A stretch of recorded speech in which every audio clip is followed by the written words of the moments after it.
Ah, tu també em portes? Bueno, és igual. A vegades no s'aguanta tot bé, però ja està. Hola, hola, 1, 2. Vale, això ja va.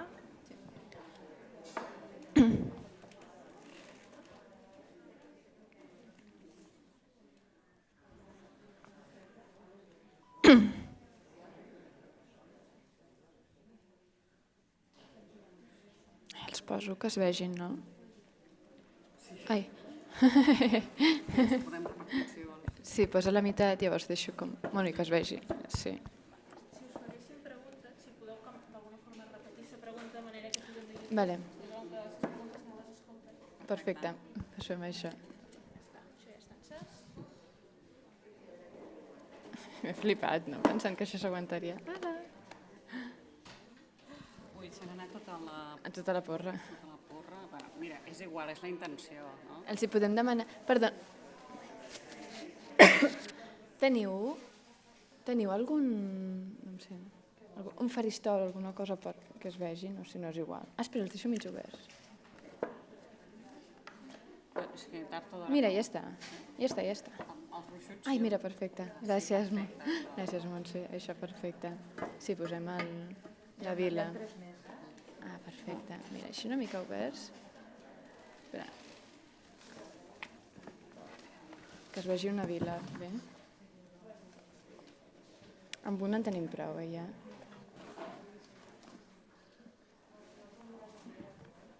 Ja està, si no, amb un...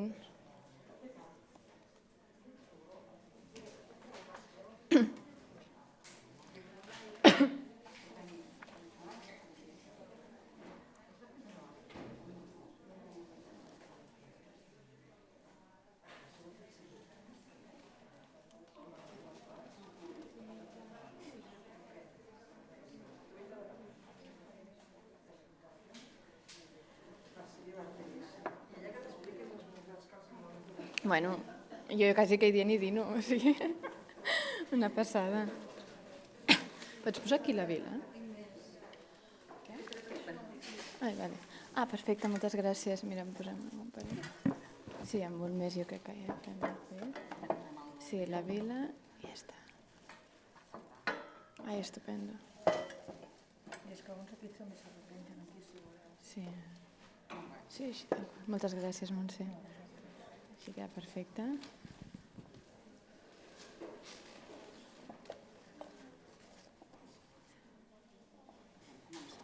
Sí, espera un segon, que em moco i comencem.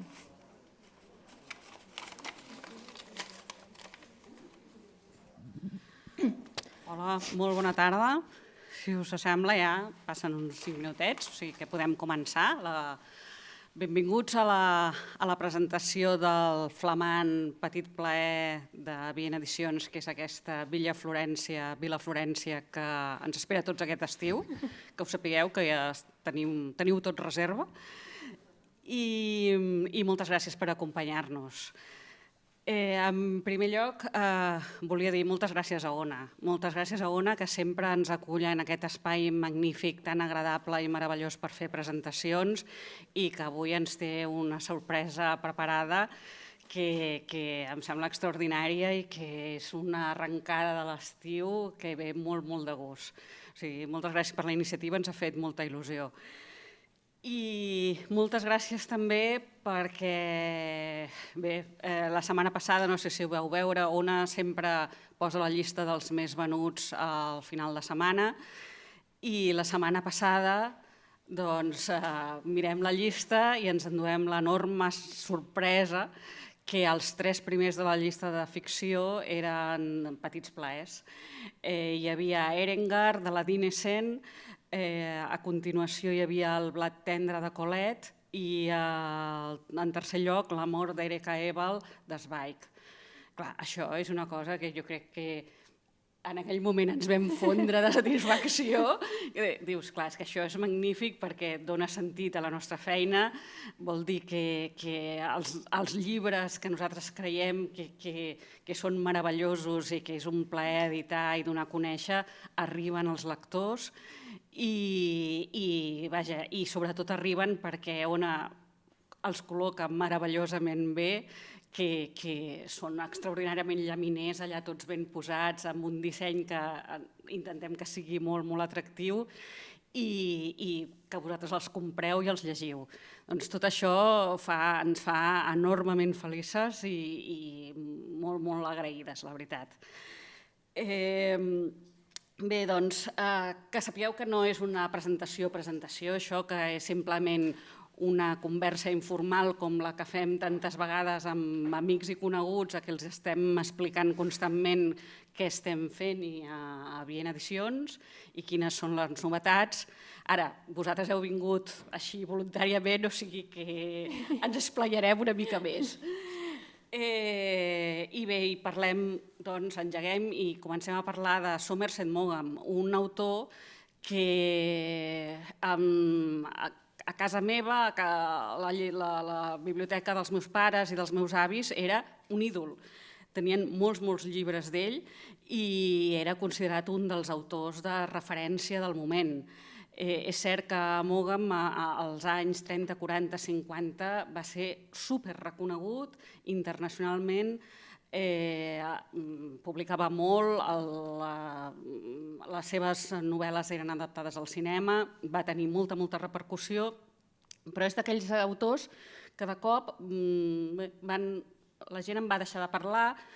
En aquest moment en català només hi ha 2 obres publicades i una és aquesta Vila de Florència i l'altra és una de 1984 que es diu La senyora Craddock.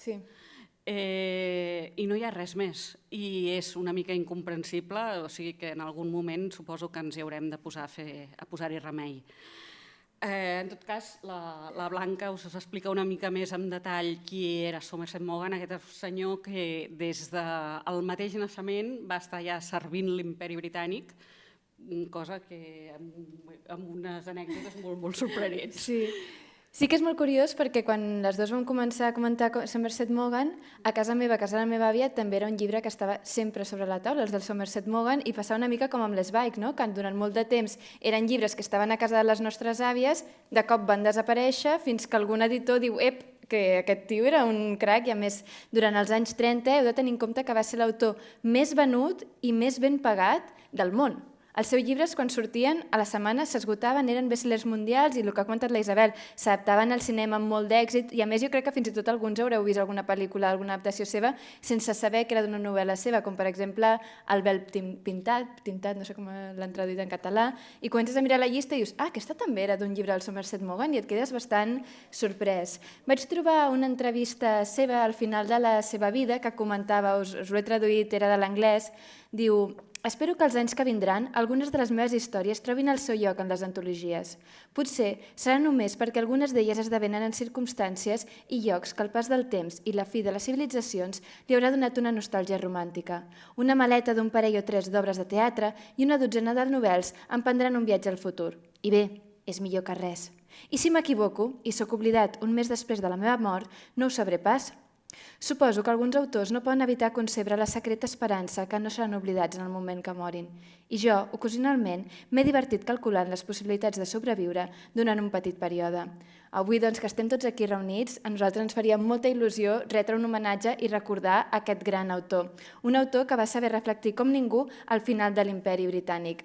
I potser tenia raó ell quan comentava que les obres que passaran a la història seran aquelles ubicades en moments d'una mica exòtics i de llocs que ja no existeixen, perquè les seves obres que ara gaudeixen de més salut són justament una vila a Florència, que passa en aquesta Florència dels anys 30 en el que els turistes anglesos podien anar com rics i era tot d'una exquisitesa i d'una cultura i d'una aristocràcia que ja no existeix. Altres molt conegudes encara són El vel pintat, La carta o Pluja, que passen justament en aquelles colònies de l'imperi britànic que ja no existeixen. Maugham va néixer el 1874 a París, però bé, no va néixer ben bé a París, ja que els seus pares eren anglesos, el seu pare era un advocat de prestigi, i com que en aquell moment hi havia la norma a França que si naixies en terra francesa havies de defensar França en qualsevol conflicte bèl·lic que hi hagués, el van portar a néixer a l'ambaixada francesa. La seva mare era tuberculosa i en aquell moment, per combatre la tuberculosi, recomanaven tenir molts fills. Ell era el petit dels seus germans i el van educar com un fill únic. Llavors ell, fins als seus 8 anys, va viure en un ambient dolç, protector, en el qual el tractaven com un rei, fins que va morir la seva mare, una mort que el va traumatitzar i, de fet, fins la mort del propi Morgan va tenir un retrat de la seva mare, amb 91 anys, em sembla que va morir, va tenir un retrat de la seva mare al capçal del llit, i amb 10 anys mor també el seu pare, amb la qual cosa es queda orfe a París, on ell havia nascut, on ell havia viscut, en aquest idil·li d'infància, i els seus germans grans decideixen desfer-se'n d'ell i l'envien a Anglaterra a viure amb el seu tiet, un tiet llunyà que no coneixia de res i que era el típic senyor anglès, fred, esquerp, que no li deixava expressar els seus sentiments. Arriba i el porta al King's School de Canterbury, arriba a l'escola, era un noi que era bastant menut d'alçada i a més la seva llengua habitual era el francès, per tant parlava un anglès bastant matusser. Què va passar? Que a l'escola es ficaven moltíssim amb ell, li feien bullying i va desenvolupar tartamudesa que ja el va acompanyar tota la seva vida. Per tant, el xoc de sortir de la dolça França i arribar a Anglaterra va ser bastant bèstia. I quan va tocar començar a estudiar la carrera, va poder escapar-se un any i poder anar a estudiar literatura a Alemanya, però quan el van fer tornar a Anglaterra volien que fos advocat, ell va dir que no, després es van plantejar a veure si podia ser sacerdot, però clar, un sacerdot tartamut fent sermons van considerar que fos ridícul, no el van deixar ser funcionari, que a ell li hagués agradat, però consideraven que era de massa poc prestigi, i al final el metge del poble va recomanar, i medicina? I va dir, doncs medicina. Doncs tenim a Morgan estudiant medicina i podríem pensar, ostres, doncs potser va ser perdre el temps, doncs no, perquè gràcies, per la seva carrera literària, evidentment no és perdre el temps estudiar medicina, però gràcies a això va poder entrar en contacte amb el dolor, amb l'angoixa, amb la pobresa, va entrar en contacte amb altres cercles socials molt més baixos que si no ell no hi hagués entrat mai, i d'aquesta primera experiència com a pràctiques de metge neix la seva primera novel·la. I és un èxit absolut, però absolut. En un mes s'esgota la primera edició a tot arreu. A Amèrica van començar a fer edicions pirates. Però brutal. Passa a ser la bomba. Llavors decideix, perquè ell en cap moment s'havia atrevit, com que no podia expressar els seus sentiments, perquè clar, era l'Anglaterra rígida, no s'havia pogut dir mai que el que volia fer era dedicar-se a la literatura, i ara amb un best-seller a la mà sí que va dir, família, jo em dedico a escriure, i comença la seva llarguíssima i fructífera carrera, perquè ja us dic, va morir als 91 anys, i era molt conegut. Llavors, quan arribem al 1914, ell ja era un autor de prestigi, consolidat, les seves obres es representaven amb molta normalitat als teatres. Quan esclata la Primera Guerra Mundial, com que ella era massa gran per anar al front, decideix apuntar-se a la Creu Roja britànica i s'enrola el que anomenen la Literary Ambulance Drivers, o sigui, els conductors d'ambulància literaris, perquè va coincidir que hi havia 23 escriptors molt coneguts que es van servir a la Creu Roja. Segur que alguns dels noms us sonen, com Hemingway, John Dos Passos o E. Cummings. Llavors, però a més, com que era un fora de sèrie, Somerset Maugham durant la guerra no deixa d'escriure i, de fet, durant les pauses que tenia de feina de conductor d'ambulància a Dunkerque va acabar de corregir les galerades de la seva gran obra més reconeguda, que és Of Human Bondage. També durant aquesta Primera Guerra... Com si no hi hagués feina, Dunkerque, amb una ambulància. És que és una situació que penses, és una bastant molt extrema. Sí, de cop a una pausa amb bombes al voltant i tu corregint... Estan corregint les galerades del teu llibre, que va ser un llibre que es va disparar i va ser un super... Sí, a més aquest va ser un èxit mundial espectacular. I justament en aquest ambient va conèixer a Frederick Gerald Haxton, un jove de San Francisco que va ser el seu gran amor i el seu acompanyant de totes les aventures que va tenir pel món després. Perquè Maugham era bisexual i va tenir amants bastant il·lustres, entre ells Thomas Mann o H.G. Wells. Es va casar l'any 1917 amb Siri Wellcome, i que havien tingut una filla 2 anys abans. Que Siri va ser una gran decoradora que es va inventar el concepte de l'All White Room, que és la primera que va fer una habitació tota blanca. I aquesta senyora a Manhattan ha tingut les grans tendes de decoració i tota la decoració que hem seguit després ve justament d'ella. Això com a tall d'anècdota em va semblar molt interessant. Però es van acabar divorciant l'any 1928 perquè era una relació molt tempestuosa, entre altres coses perquè Morgan viatjava per tot el món i perquè no havia deixat la relació que tenia amb el Haxton. Perquè Morgan és bastant curiós, i els que la majoria no heu tingut temps de llegir aquesta novel·la, però ja ho veureu, perquè Morgan, per la seva condició justament de bisexual, veia les dones a vegades amb desig, però també com una rival a l'hora de seduir a certs homes. Llavors, és curiós perquè, per mi, jo crec que és dels primers autors que tracta la dona, o sigui, que comprèn que la dona també té un desig sexual i l'accepta. I fins llavors era un tema del qual no se'n parlava i jo crec que durant molt més temps tampoc se'n parla. I és curiós llegir una novel·la dels anys 30 que parli obertament d'això.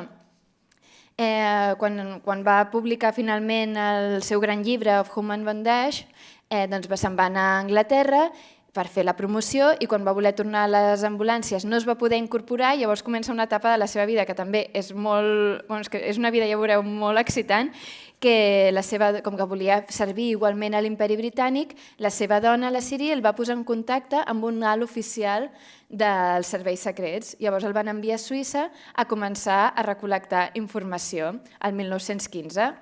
El 1916 va viatjar al Pacífic per documentar-se per una de les seves altres grans novel·les que estava basada en la vida de Gauguin. Així començaria la seva ruta per les antigues colònies i entraria durant els anys 20 i durant els anys 30 i entraria en l'imaginari popular com el cronista dels darrers dies del colonialisme a la Índia, al sud-est asiàtic, a la Xina i al Pacífic. Ens descriu un món, nosaltres que hem llegit més Morgan, que poca gent el descriu com ell, perquè el va viure de dins en un moment molt concret que s'està a punt de desintegrar.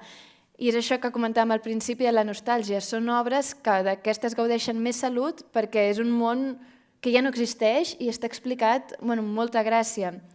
El 1917 rep una trucada del cap del Servei Secret Britànic, que després seria l'MI6, que el reclama per una missió espacial a Rússia.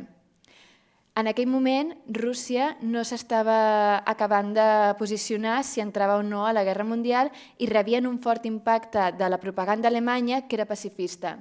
El van enviar a Rússia per convèncer el govern provisional, perquè estem en un moment que encara no havien entrat els bolxevics i aquest moment d'impàs, per convèncer-los per entrar a la guerra. El que passa és que al cap de 2 mesos entren els bolxevics i ja ha de tornar corrents cap a Europa. Però com que jo he vist que és un home que de tota experiència en treu un llibre, d'aquesta experiència va treure una col·lecció de contes d'un espia cavallerós, distant i sofisticat, l'Aschenden. Us sona, no?, aquest espia cavallerós, distant i sofisticat? Va ser en aquests contes que Ian Fleming, que era molt amic de Somerset Maugham, va reconèixer que es va influenciar especialment per crear James Bond. L'any 1928 va adquirir la Villa Marquès, a Capferrat, que seria la seva residència ja fins a la seva mort. En els salons socials d'aquesta villa, us heu d'imaginar una villa a Capferrat, una vila preciosa d'aquestes, a Niça, meravellosa, i van haver-hi durant els anys 20 i durant els anys 30 els salons socials i literaris més espectaculars. Entre ells, entre molts altres, hi van passar G.H. Wells, Ian Fleming, Evelyn Waugh, també altres personalitats com Churchill, com Cecil Beaton, Arthur Rubinstein, Isidora Duncan i pintors com Matisse, Picasso, Chagall.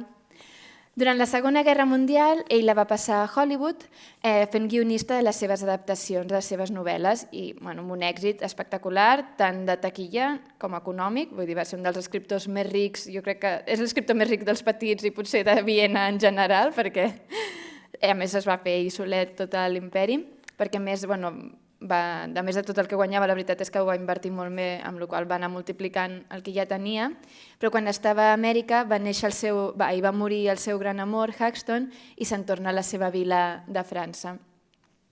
No és un autor que sigui especialment apreciat per la crítica, ja que el seu estil és directe, sense floritures i sense gaires metàfores.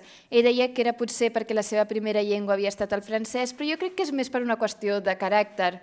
A més, hem de pensar que ell va escriure en una època en què estava de moda la literatura modernista experimental, com per exemple Faulkner, Thomas Mann, Joyce o Virginia Woolf. Ell, com li passava a Zweig, com eren autors que escrivien d'una manera directa, sense fer experiments i que enganxaven al públic general perquè tot el que feien es convertia en bestsellers, la crítica, una mica de desdeny, no? Una mica això no és prou elevat.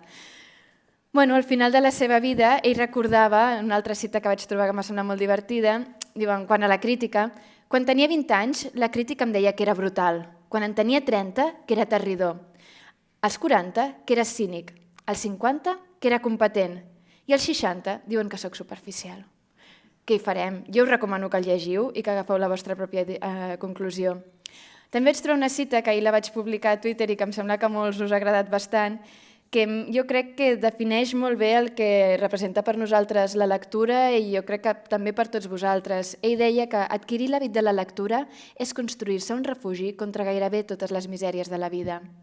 Aquest petit plaer i la majoria, molts de vosaltres ens heu explicat experiències personals en moments en els que us han ajudat, potser perquè teníeu un mal moment lector, potser perquè era un moment en el qual no teníeu temps i us havíeu desenganyat amb la lectura, moments en què fins i tot hi ha experiències molt entendridores, fins i tot, com per exemple una mare que em va explicar que quan donava a pit, donava al seu fill, no podia amb cap altre llibre que no fos un petit per tema pes, gent que també ens ha comentat que l'ha acompanyat quan estava ingressat aquests dies per Covid.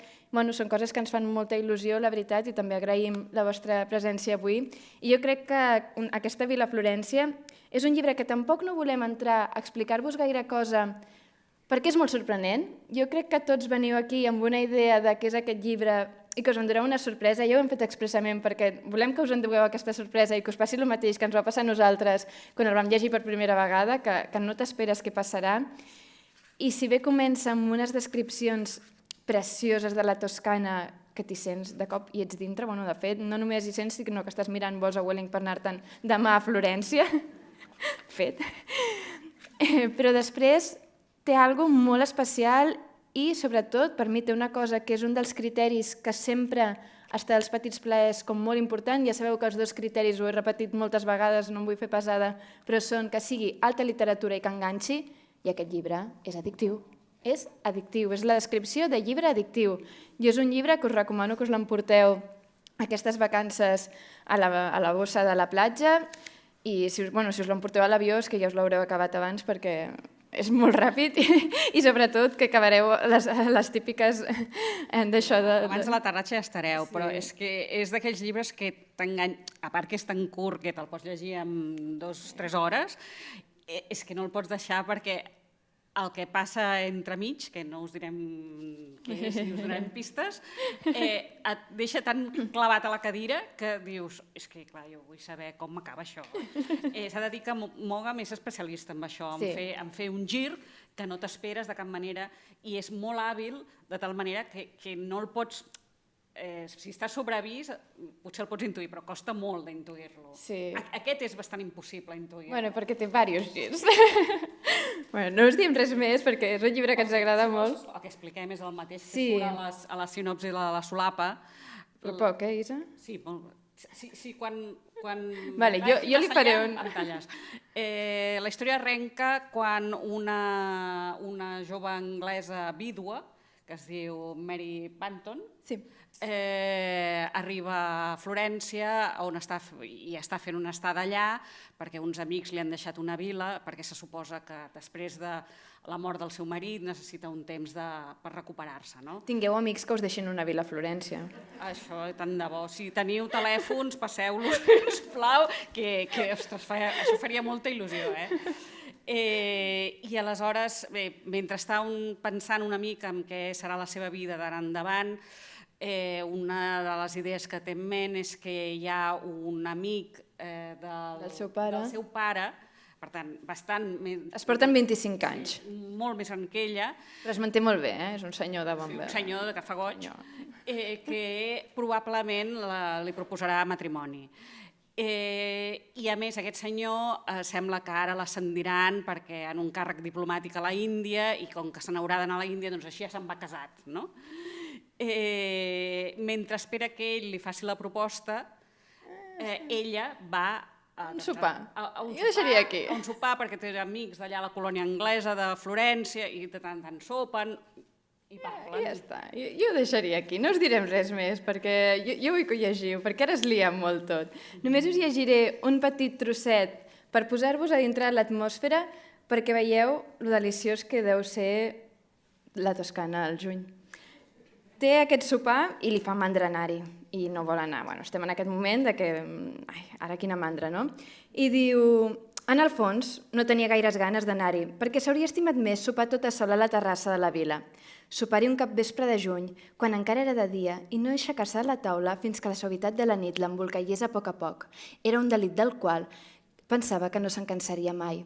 Allò provocava una deliciosa sensació de pau, però no una pau buida, letàrgica, sinó més aviat activa, emocionant, en la qual el cervell estava despert del tot i els seus sentits llestos a respondre-hi. Potser hi havia alguna cosa tan comprenedora en aquella llum de l'aire toscà que les sensacions físiques contenides fins i tot... Potser hi havia alguna cosa tan comprenedora en aquella llum de l'aire toscà que les sensacions físiques contenien fins i tot una mena d'espiritualitat, com l'emoció que produeix escoltar la música de Mozart, tan melodiosa i alegre, amb aquell rare fons de melancolia, que omple de tanta satisfacció i sembla alliberar-nos del pes de la carn. Bueno, és que anem-hi ja a la Toscana. I a partir d'aquí es va complicant la cosa moltíssim i té això, que és un llibre que enganxa, que és molt irònic, molt divertit i amb un estil molt directe. No es fa gens feixuc i jo crec que també és un llibre molt apropiat per recomanar a gent que potser no és molt lectora, perquè És molt fàcil de llegir, no hi ha allò... Somerset Maugham no s'embolica allà amb descripcions que dius... Ni amb metàfores de dir... És a dir, si una cosa la pot dir en un paràgraf, la diu en un paràgraf i no en dos. I, vaja, jo crec que llegiu-lo perquè és que segur que enganxarà i el podeu regalar això a gent que no és molt, molt lectora perquè és que estaran pendents de l'acció i del que li passarà a la pobra Mary, que es troba en una situació en què ha de prendre unes quantes decisions molt ràpides. Passem ara, si voleu, que us expliquem una miqueta els altres petits d'estiu. Bueno, us explico també la coberta, si voleu. Us explicarem de cadascun, bueno, una miqueta. D'aquesta coberta jo crec que ha estat de les que ens ha costat més, però estem molt contentes amb el resultat. Al fons, jo a vegades també us he de dir que de cop em ve una idea al cap i la veig molt clara i el pobre Andy, que és el nostre dissenyador, té una feina enorme per entendre el que jo tinc al meu cap, que no té per què veure-ho ell alhora. En aquest cas, quan comença a explicar l'explicació, quan ella està esperant aquest amic, la Mary està esperant aquest amic del seu pare, diu que ella està a la terrassa i hi ha un bol amb taronges i ja cau el capvespre, aquest capvespre de la llum toscana deliciosa. Llavors ho vaig veure claríssim que havíem de tenir taronges, a més seguim una mica amb la línia d'aquests petits d'estiu. L'altre dia em va fer molta gràcia, la Marta de Mar de Llibres va fer un comentari a Twitter que deia normalment l'estiu, per veure que havia arribat l'estiu teníem els anuncis d'Estrella d'Am, ara tenim les cobertes de Petits Plaers, em va fer molta il·lusió evidentment, no sabem si és per tant, però gràcies. I ja seguint una mica la línia d'aquests petits d'estiu també volíem seguir també aquest rotllo de les fures i del viatge, i vam dir taronges, doncs taronges, i també volíem que fos, si després el veieu de prop, té l'estampat de fons, és com les parets aquestes de les villes toscanes que s'han anat degradant al fons de la paret i el color havia de ser aquest color perquè és exactament el color de la villa toscana que nosaltres teníem al nostre cap. Després passem a explicar algun altre, per quin vols començar? Explicar el contingut i... Bueno, fem una miqueta el que tu... Bueno, començo per el viatge, per exemple. Sí, el viatge explico jo, que és un dels que m'agrada més. Pirandello. És un llibre que té 60 pàgines. És el petit més petit. És el petit més petit, és el petit remenut i, ostres, ha de ser molt bo per fer-ho tan bé en tan poques pàgines i amb tanta intensitat. Aquest llibre el vam publicar l'estiu passat, que nosaltres ens havíem passat mesos tancats a casa amb confinament i la història que descriu també és la d'un desconfinament que passa en un poble de Sicília. La protagonista és també una vídua jove. No m'havia adonat. Que el seu marit va morir fa 13 anys o una cosa així, i ella s'ha quedat vivint a la casa familiar amb els parents del seu marit i no ha sortit de la casa més que per anar a missa durant 13 anys. una vida totalment sacrificada a la família, a la casa, a la llar, i en un determinat moment es troba malament. I aleshores el germà del marit difunt, que ara actua com a cap de família, diu que aquesta dona se l'ha de portar a l'especialista a Itàlia, al continent. El primer Palerm. El primer Palerm i després al continent, fora de Sicília, i determinar si ha de fer un tractament, ha de fer alguna cosa. I arran d'això, ella surt per primera vegada després de 13 anys de casa seva i del seu poble minúscul de Sicília. Que no havia sortit mai. I de cop és una alenada d'oxigen, aire fresc totalment, i aquesta dona experimenta una meravellosa sensació de llibertat. És llegir-lo i veure les descripcions que fa dels moments de descobrir l'aire lliure és meravellós i és una experiència. Per mi és dels petits més curts i més punyents. Et deixa una gran empremta. I et deixa amb una sensació de... O sigui, és un llibre, prepareu els mocadors, però et deixa també molta alegria, amb una alegria interna brutal. I a més, clar, nosaltres, quan el vam parlar amb el Comadira de fer-lo, això era... Jo li vaig trucar al desembre del 2019. Al gener em va dir que ok, no cal que us digui què va passar el març del 20.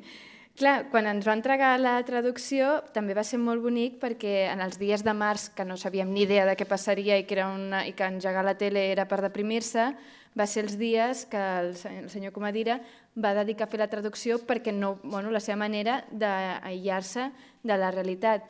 Quan vam tornar a llegir la traducció, en el primer moment jo ja havia plorat, ja m'havia encantat, però clar, quan el tornes a llegir després d'haver passat un confinament de 3 mesos, que és res, i et poses en la pell de l'Adriana, que porta 13 anys tancat a casa, clar, tornes a llegir el llibre d'una altra manera impressionant.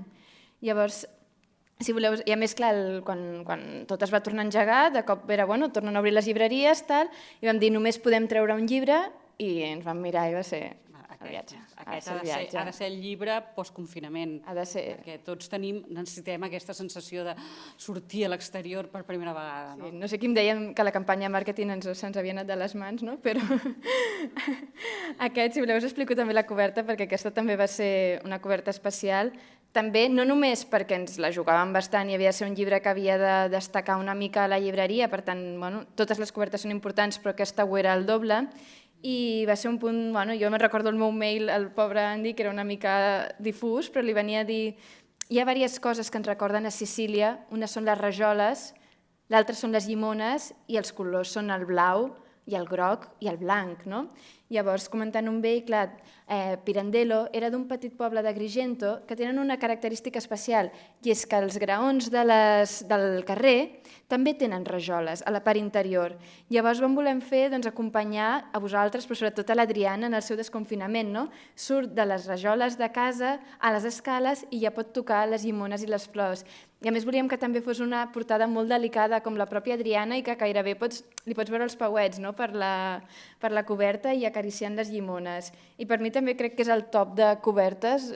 Jo crec que també tenim una cosa molt especial, emocional, les dues amb aquest llibre, però és un petit que, a més, tots més o menys agraden a tothom, però sempre hi ha algú que et diu que no. Jo crec que El viatge és l'únic llibre que tothom només m'ha donat en plan un 10. O sigui, tothom s'ha quedat molt meravellat i molt tocat. També és un llibre que molta gent ens diu que té ganes de conèixer més la família que descriu i que com pot ser que només 60 pàgines expliqui tant. És que crec que són 50. Sí, no arriba a 60. Són 50. De fet, la Isabel és una especialista en fer colofons, jo en soc molt fan, i d'aquí va fer un colofó perquè us posi en la situació. La primera edició del viatge de Luigi Pirandello es va acabar d'imprimir l'última setmana de confinament, quan ja s'intuïa l'arribada de l'estiu del 2020. Molt fort. És així, és així. Si voleu, ara fem un altre que faig, Colette o... Sí, vinga. Ai, perdó, m'he equivocat. Colette, això va ser una aposta molt personal i una bogeria quan portàvem molt poquet de la col·lecció, que la Isa, com que no em diu mai que no a res, em va dir que vale, dale, però va ser una aposta molt agosarada perquè Colette feia no sé quants anys, 50 anys que no s'editava, i és una de les grans figures de la literatura francesa. És una dona amb una vida espectacular que donaria per una altra sessió, per tant no us ho explicaré molt, però una vida espectacular. És una dona que ja era d'un petit poble de la Bretanya, però que es va casar amb un escriptor parisí i se'n va anar a viure a París i allí li va descobrir tot el món de la faràndula i de la literatura francesa, i que quan van començar a escriure ell firmava en nom d'ella. Després d'un litigi i tal va aconseguir els drets de les seves obres i va continuar escrivint, però té un estil molt diferent a la resta d'autors justament perquè és una dona que va créixer entre la natura i ella quan escrivia no tenia llibres de teoria literària, diccionaris, ella tenia llibres de flors i de fauna. Clar, l'experiència de llegir aquest llibre és com posar l'orella a una caracola. Tu de cop estàs a la platja, notes les onades, és un llibre que et deixa els llavis salats, la pell torrada, que estàs totalment allí. Jo crec que és un llibre absolutament sensorial i que és una experiència brutal llegir-lo i que et deixa com totalment dins. A més, té una cosa molt important per mi, que és que té una protagonista femenina que no es disculpa. Perquè una cosa que passa fins i tot amb llibres molt actuals, de llibres millennials, gent normal, bla, bla, és que una dona, per ser una dona potent, s'ha de disculpar per un trauma previ. Això ho explicava molt bé la Marta Roquet en un article i deia que, clar, que totes les protagonistes que tenim poden ser brillants, però perquè ha tingut un trauma previ, llavors se li pot deixar ser una tia potent. I aquí tenim un referent, la Vinca, una obra escrita fa 100 anys, perquè és del 1923, per tant, l'any que ve farà 100 anys, tenim un referent molt més potent i que agafa les coses, o sigui, que agafa les circumstàncies, que agafa la seva feminitat i que dintre de les normes del joc la juga molt bé.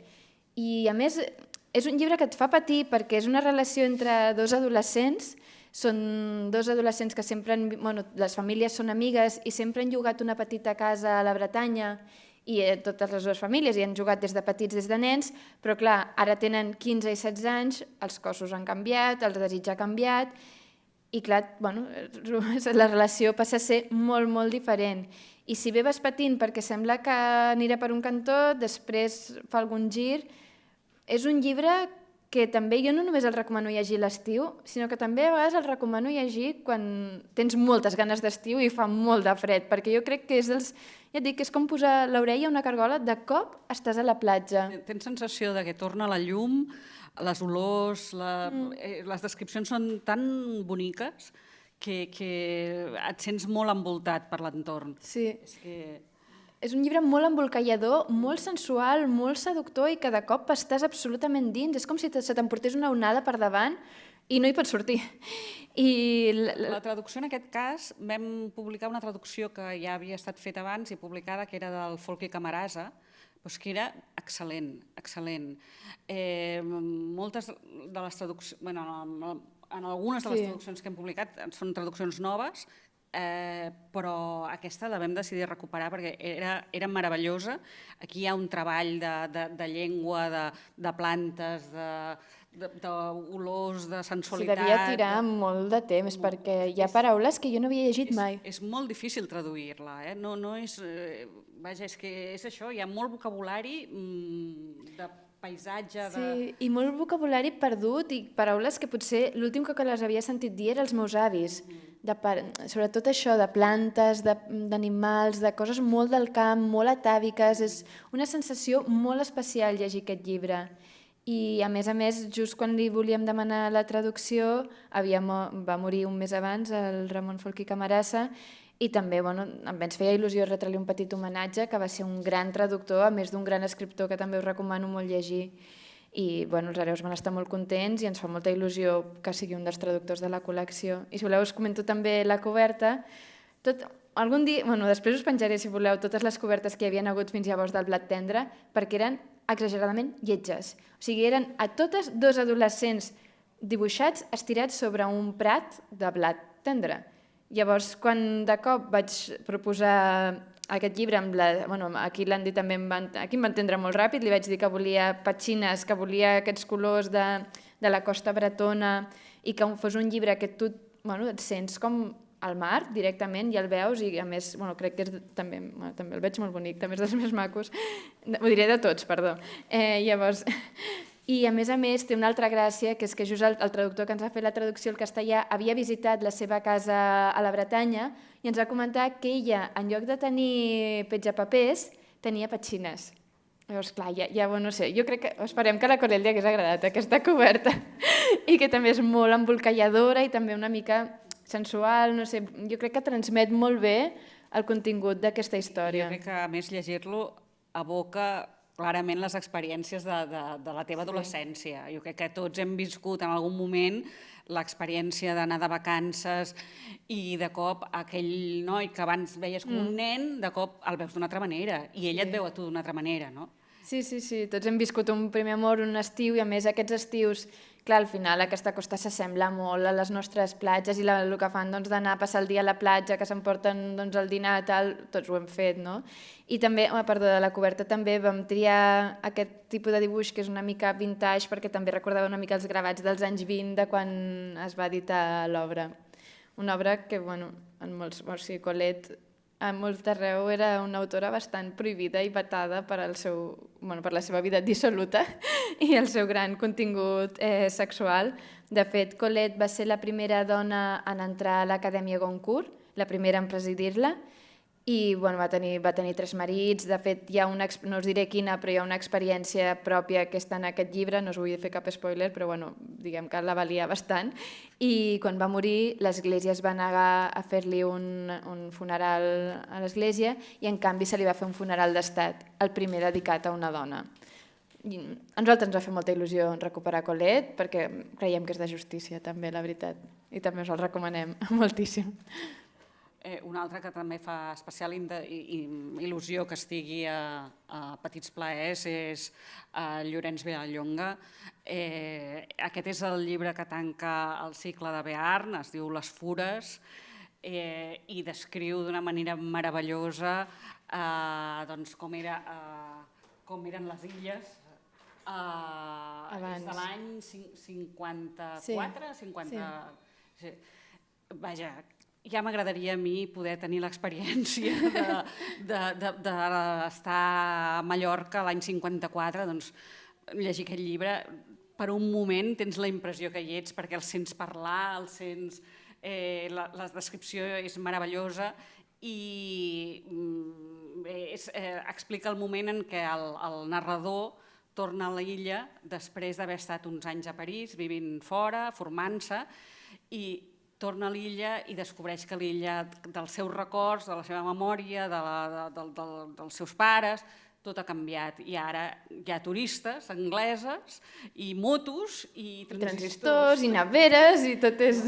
I en el seu cap xoquen 2 mons, el món de la Mallorca ancestral i la Mallorca que directament està supercontenta que entri el turisme i els diners, no? Sí, i el capitalisme de massa. A més, és un llibre que jo crec que és molt adequat per començar amb Villalonga, perquè Villalonga té 3 etapes. Una primera, que és l'etapa satírica, que és amb Mort de Dama, el màxim exponent, una altra nostàlgica, que el seu màxim exponent és Bearn, i té una altra tercera etapa, que és l'autobiogràfica. El narrador de Les Fures és ell mateix, li passa exactament el mateix, en lloc de ser Bearn, ell va viure la infància a Bunyola, és un nen que està malalt i que l'àvia no el suporta perquè és molt malcriat i l'envien a viure amb la Dida a Bearn. Què passa? Doncs que la Dida li canvia el règim a un règim normal en lloc de donar-li només llet i està tot el dia al sol, amb la qual cosa el nen en 2 dies està absolutament perfecte. Llavors aquesta primera part és l'Arcàdia i diu el paradís perdut, una Mallorca absolutament deliciosa, rural, preciosa, més amb aquests valors antics, sobretot amb certs personatges, de la fidelitat, aquest home bo de pagès, uns valors antics, i en aquest poblet hi ha les Fures, que són 2 veietes que tenen tot el poble atemoritzats. I és una mica aquesta por atàvica que a vegades és més fàcil donar-li les culpes a les Fures, aquestes 2 senyores veietes, que no assumir cap adragat i que s'ha endut tota la collita. És molt més fàcil dir, ens van dir que anéssim en compte amb els cirerers. Doncs sempre tot li donen les culpes a aquestes senyores, a les pobres Fures. Quan ell se'n va estudiar i torna al cap de 10 anys, clar, hi ha hagut el turisme de masses i tothom està, diu, és molt curiós perquè més fa una crítica de tot el que vindrà a Mallorca i en general d'aquest capitalisme desenfrenat, perquè diu, hi ha gent que no té ni per menjar i s'estan comprant una nevera. Quin sentit té? I clar, de cop veure la seva illa meravellosa, que només se sentien els ocells i que feien les migdiades sota les oliveres, amb els transitors a tope parlant en anglès, i compra un altre transistor, i compra una altra moto, i compra un tal, i li agafa un xoc brutal, no? Llavors aquesta és la segona etapa, que és l'etapa satírica.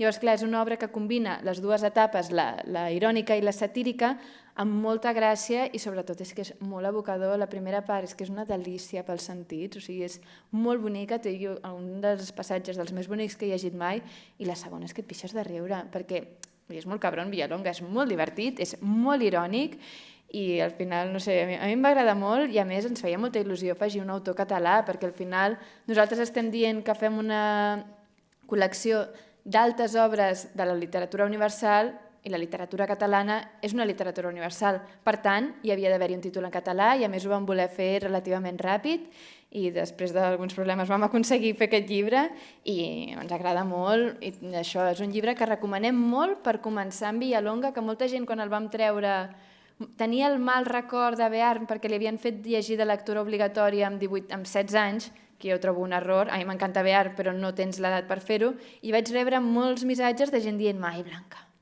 Villalonga, vols dir?» Bueno, com que l'has posat tu, me'n fio. Un mes més tard, sí, molt bé, sí, a tope en Villalonga. Ara el vull tornar a llegir tot sencer, perquè quan ja tens una edat per agafar-lo és meravellós, no? I us explico una mica la coberta també. Aquesta també és d'aquelles imatges que de cop et venen al cap, i havia de ser així. Tenia molt clar que havia de ser oliveres, i que la sensació que t'havia de donar és d'estar fent la migdiada en un prat d'oliveres i escoltant la Maria del Mar Bonet de fons, una mica aquest rotllo, i és que jo crec que és tal qual. Sí, i a més una mica de sensació aquesta d'Arcàdia. Sí, d'Arcàdia perduda, perquè a més també hi descriu, moltes vegades barreja no només aquesta història molt, a Mallorca, que són molt creients i molt devots, però també barrejat amb molts mites grecorromans. I em sembla que era Blai Bonet que deia: nosaltres som grecorromans. I es nota molt aquesta Arcàdia perduda, aquests mites romans, aquests ídols. I sí que és una barreja, això, que també podria ser un paisatge romà o grec o Mallorca. Sí, sí. Si vols explicar l'Estiu sufocant? I ens queda... L'Estiu sufocant i Bon dia tristesa. Bon dia tristesa, sisplau. Si no l'heu llegit, s'ha de llegir. Correu. És una meravella. François Sagan va irrompre en les lletres franceses quan ella tenia 17 anys només. Sí, a més la manera, o sigui, ho has dit molt bé, va irrompre en les lletres franceses. O sigui, tal qual, l'enfant terrible. Això era l'any 54 amb aquesta novel·la. L'any 54 veníem de la postguerra, tot era gris, fosc i... Moderació i poca cosa, sí. I una penúria terrible, i entra ella en una novel·la en què la protagonista, que és una adolescent, com era ella, marxa amb el seu pare i un amant ocasional del seu pare, com tantes altres, marxa a la Riviera. I se'n van allà... A Canes. A Canes. A Canes. I se'n van allà i a banyar-se, anar amb iot... Sí, sí, de festa a Canes... De festa contínua, i va ser un canvi d'ambient. Era, evidentment, sorprèn perquè l'any 54 i ella és molt explícita en algunes coses, i és una novel·la meravellosa. Sagan escriu fantàsticament bé. Es nota que tenia 17 anys, però tenia una formació al darrere i un bagatge, perquè si no això no s'explica, i a part que era un fenomen. És una meravella de novel·la i t'enganxa perquè també té aquest gir argumental, que les coses en el cap d'aquesta adolescent es planifiquen d'una manera i el que ella havia pensat que passaria aquelles vacances se li capgira, i se li capgira molt, diguéssim, i canvia el sentit de la seva vida. És meravellosa fins al punt que, vaja, nosaltres estem... Reeditant. Sí, l'hem reeditat diverses vegades, estic segura que no pararà, i tenim previst fer... Ja hem fet el T'agrada Brahms, que l'hem publicat per aquest Sant Jordi passat, que és una altra novel·la de la Sagan, aquesta més centrada en un personatge més adult, Potser us sonarà perquè es va fer cèlebre, perquè se'n va fer una pel·lícula, com també de Bon dia, tristesa també se'n va fer una pel·lícula.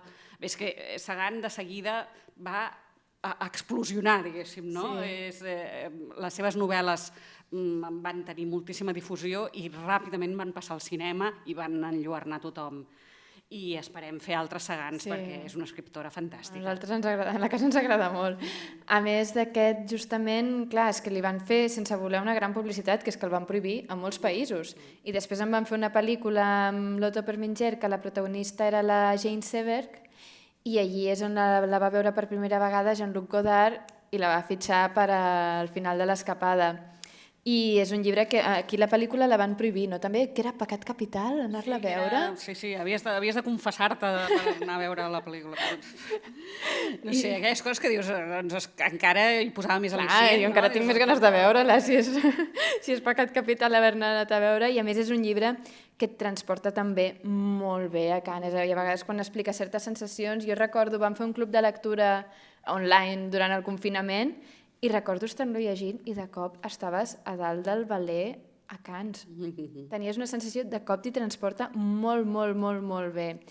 I la coberta aquesta també, quan vaig rebre diverses ofertes, o sigui, proposicions de l'Andy, aquesta la vaig veure molt clara, perquè et transmet molt la sensació que li transmet al final la protagonista, que és que una onada t'ha passat per sobre.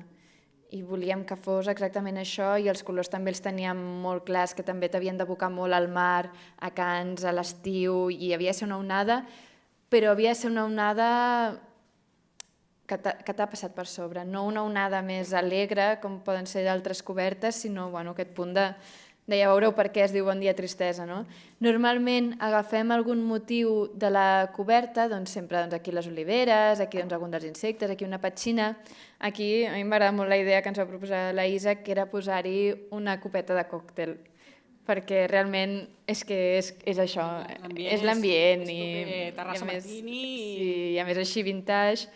I és que és un llibre que va marcar tota una generació, i és el que ha comentat la Isabel, sortíem de la postguerra i va ser la primera de la seva generació que han dit que ja ens hem cansat d'aquesta tristor que nosaltres hem vingut a viure, que ja està. Va ser un trencament amb la generació anterior i va començar tota una altra etapa a França que acabaria desencadenant amb el maig del 69 i amb tot això, però la primera que va desencadenar tot això va ser Sagan amb aquesta obra, que també va posar sobre la taula que, per exemple, la protagonista li agrada un noi però només el desitja i no està enamorada d'ell.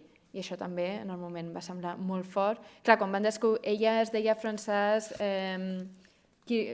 Quirois i va haver de fer servir el pseudònim de Francesc Sagan agafant el nom d'un personatge de Proust, del príncep de Sagan, per evitar al seu pare la vergonya de tenir una filla escriptora. I és que va ser brutal, va tenir una vida gairebé com dels seus protagonistes, i va ser també molt accidentada la seva vida, però és una autora que a més aquí, com que ella tenia 17 anys quan es va escriure i quan es va descobrir que era o sigui, el llibre ja va ser un escàndol, però quan es va descobrir a sobre que l'havia escrit una noia de 17 anys, llavors ja va ser prohibit a tot arreu, tothom llegint-lo sota amagat, i no me'n recordo què us anava a dir. Perdó. Això, que va ser un llibre que va marcar tota una generació, i a partir d'aquí les coses van canviar, i quan van descobrir que havia escrit una noia i que a